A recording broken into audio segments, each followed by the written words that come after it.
Hello, beautiful people. Welcome again to Enny's Diamond Stories, where love is told with grace, purity, and purpose. Today's story. This one will grab your heart and not let go. It's not your typical boy meets girl love tale. No. This is about a collision of destinies in the middle of danger, faith trials, and a storm that could either break them apart or bind them forever. So, sit back, breathe in, and let me take you into the world of Bridget and Stanley, where God hides love in a place no one would expect. The newsroom was almost empty when she realized it was past the closing time for the day. She packed her belongings and went home. She continued working at home in the night. Bridget Stanley's fingers danced over her keyboard, the glow from her laptop screen reflecting off her determined eyes. She was chasing an investigative piece that could expose one of the country's biggest charity scams, millions stolen from funds meant for helpless orphans. Then, buzz, her phone vibrated. A short, chilling message. Meet me at St. David's Pier. 8 p.m. Come alone if you want the truth. Bridget's heart pounded. Was this the breakthrough she'd been praying for? Or a trap?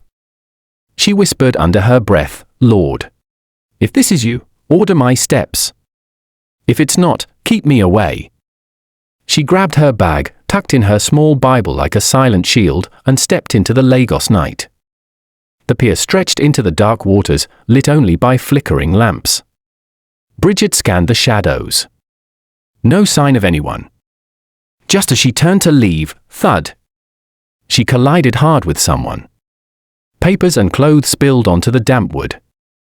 A tall man bent quickly, gathering them. His voice was deep but calm. Sorry. My fault. Bridget helped pick up the papers. She caught a glimpse of his face, strong, kind eyes. But guarded. Do I know you? She asked. Before he could answer, a loud crash echoed from the far end of the pier. He stiffened, whispered something that sounded like a prayer, grabbed his duffel bag, and ran into the night. Bridget stood frozen, heart racing. Who was he? 1 week later, Bridget was in Ibadan covering a Christian youth conference. She was walking into the main hall when her eyes landed on a familiar figure. Tall. Same build. Same searching eyes. This time, he wore a conference volunteer badge. He noticed her and smiled. We seem to keep meeting, he said lightly. Bridget smiled back, half amused, half suspicious. Over the next days, they crossed paths often, during meal service, Bible study, even while carrying sound equipment. He introduced himself as Stanley Oladiel, a disaster relief volunteer. Bridget noticed his humility, and the quiet heaviness in his eyes, like a man carrying unspoken burdens. The storm came suddenly one afternoon. Bridget ducked into an old prayer room for shelter and found Stanley there, reading his Bible. They laughed at the coincidence, then sat quietly, rain pounding above. Finally, Stanley's voice broke the silence. That night at the pier. I wasn't there randomly. I was undercover, working with an NGO to expose a charity scam. The night we collided, I was delivering evidence. The drop went wrong. Bridget froze. That's exactly what I'm investigating.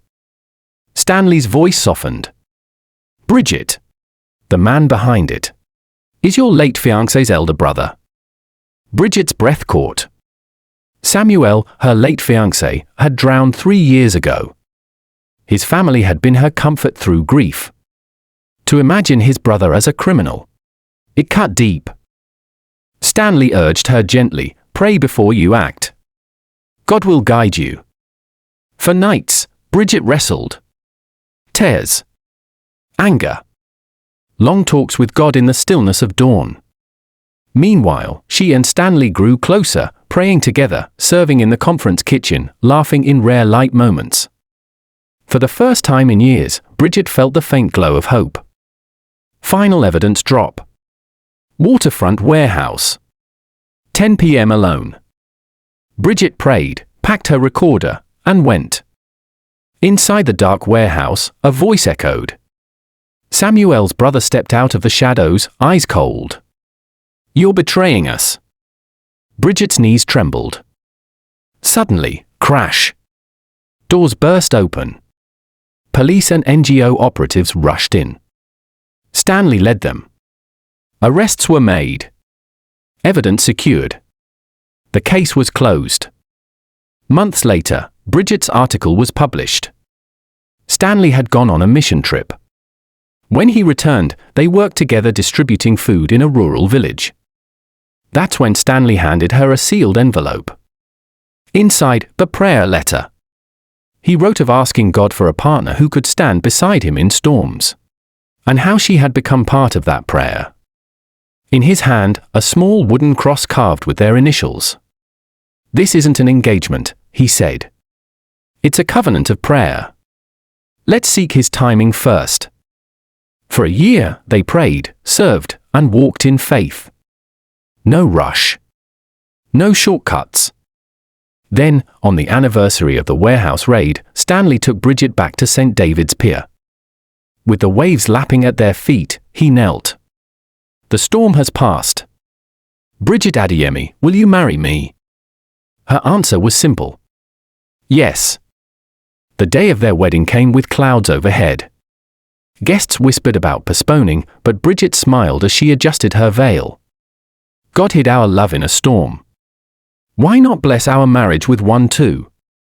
Stanley, standing at the altar, felt his heart pound as he saw her walk down the aisle. The rain outside tapped gently on the church roof, not threatening, but like God's applause. When they exchanged vows, they promised more than love.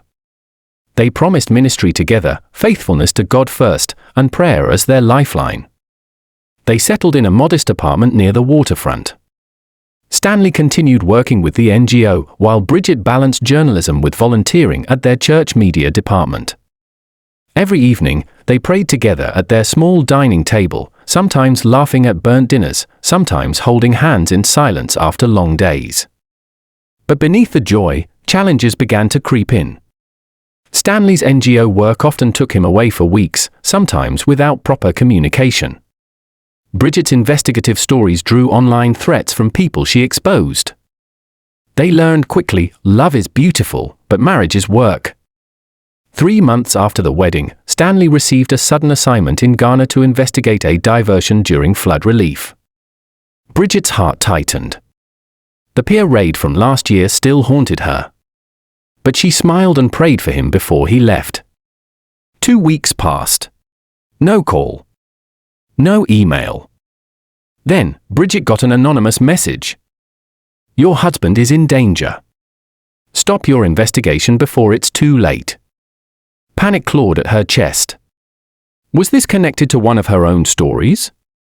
Or Stanley's? Bridget didn't wait.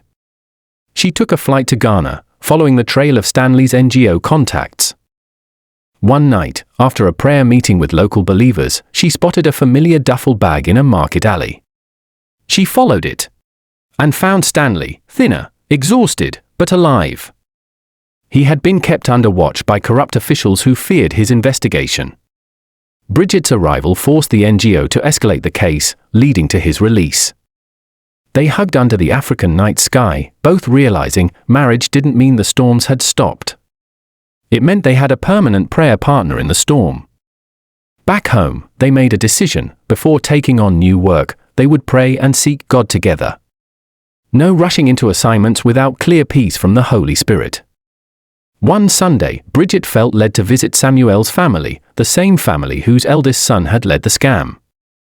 His mother, frail and ashamed, wept as she told Bridget she hadn't been able to forgive herself. Bridget took her hand. "God forgave me for many things. He can forgive you too." That visit became the start of reconciliation, proof that love from God can heal even storm-battered relationships. Months later, they were invited to co-lead a Christian media outreach, Bridget covering truth through journalism, Stanley managing humanitarian response stories. They traveled together, telling stories of hope in war zones, disaster regions, and forgotten villages. And everywhere they went, they told their story, not to glorify themselves, but to remind couples that God's love doesn't keep you from storms. It anchors you in them. On the second anniversary of their warehouse raid victory, Stanley surprised Bridget by taking her back to St. David's Pier, the place where their destinies first collided. They stood side by side, holding hands as the wind blew softly. Stanley whispered, "The storm isn't gone. But I'm glad I'm facing it with you." Bridget smiled, "And I with you. Always." Lessons to learn from the story. From Bridget and Stanley's story, we are reminded that God's timing is never random. Bridget didn't expect love to find her at a dark pier in the middle of an investigation, yet God aligned her steps with Stanley's at exactly the right time. Many times in life, we think delays mean denial, but often, God is weaving the pieces together behind the scenes. Just like Bridget met Stanley in the storm, we too may discover that what looks like a setback is actually divine positioning for something greater. We also see that shared calling strengthens love. Bridget was a journalist chasing truth, while Stanley was a volunteer serving in disaster relief. Their paths seemed different, but their passion for integrity and helping people united them. In marriage, when couples share a vision bigger than themselves, love becomes more than romance, it becomes a mission. That's why their bond grew stronger while serving together at conferences, in kitchens, and in forgotten villages. Another lesson is that storms reveal true character. Anyone can smile in the sunshine, but when storms strike, a person's heart is tested. Bridget saw Stanley's courage at the warehouse raid, not running from danger but standing firm in faith. Likewise, Stanley saw Bridget's loyalty when she crossed borders to find him in Ghana. True character is not revealed when everything is easy but when the winds rage and the future looks uncertain. True love, as we see in their story, is rooted in prayer, not pressure. Stanley didn't rush Bridget into a relationship with quick promises. Instead, he gave her a wooden cross and asked her to pray with him for God's timing. Their love grew not from emotional pressure but from seeking God together. In our relationships, prayer must be the foundation. Without it, emotions may fade, but with it, love is strengthened by heaven's approval. Marriage, too, doesn't remove storms, it gives you someone to face them with. When Bridget and Stanley married, their challenges didn't disappear. In fact, new ones came, long absences, threats, and danger. Yet, the difference was that they no longer stood alone. Marriage gave them a prayer partner, a teammate, and a hand to hold when life's winds blew hardest. The storms didn't end, but together, they found strength. Forgiveness restores peace and heals broken families. One of the hardest moments was when Bridget returned to face the family of her late fiancé, the same family whose son had been exposed for fraud. Instead of holding on to bitterness, she offered forgiveness. That moment lifted shame and opened the door to healing. In our own lives, forgiveness may not change the past, but it changes the heart, bringing freedom and peace. Another powerful truth is that a shared vision keeps couples united through trials. Bridget and Stanley discovered that their marriage wasn't just for themselves but for service, in journalism, humanitarian work, and Christian outreach. Their shared vision became the glue that kept them united even when distance and hardship tried to pull them apart. Couples who look beyond themselves and pursue a bigger purpose find a strength that ordinary romance cannot give. Finally, we learn that God uses storms to strengthen the love He Himself plants. The same storm that nearly broke Bridget in grief became the place where God introduced Stanley. The raids, the threats, the distance, the danger, none of these destroyed them. Instead, God used each storm as a tool to deepen their faith, refine their character, and make their love unshakable. So it is with us. Storms don't mean God has abandoned us, sometimes they mean He is building us. And that, dear friends, is the beautiful truth behind Bridget and Stanley's love story. Their journey reminds us that love anchored in God is not fragile but resilient, not fleeting but eternal. If this story has blessed you, don't keep it to yourself. Like this video to encourage more people, share it with someone who needs hope in their storms, and drop your thoughts in the comments below. I'd love to hear from you. And of course, subscribe to Enny's Diamond Stories, where faith, love, and destiny are told with grace and purpose. Always remember, storms don't destroy love when God is at the center, they only make it stronger. Thanks for watching. Till we come your way again with another inspiring story, remain blessed. Bye.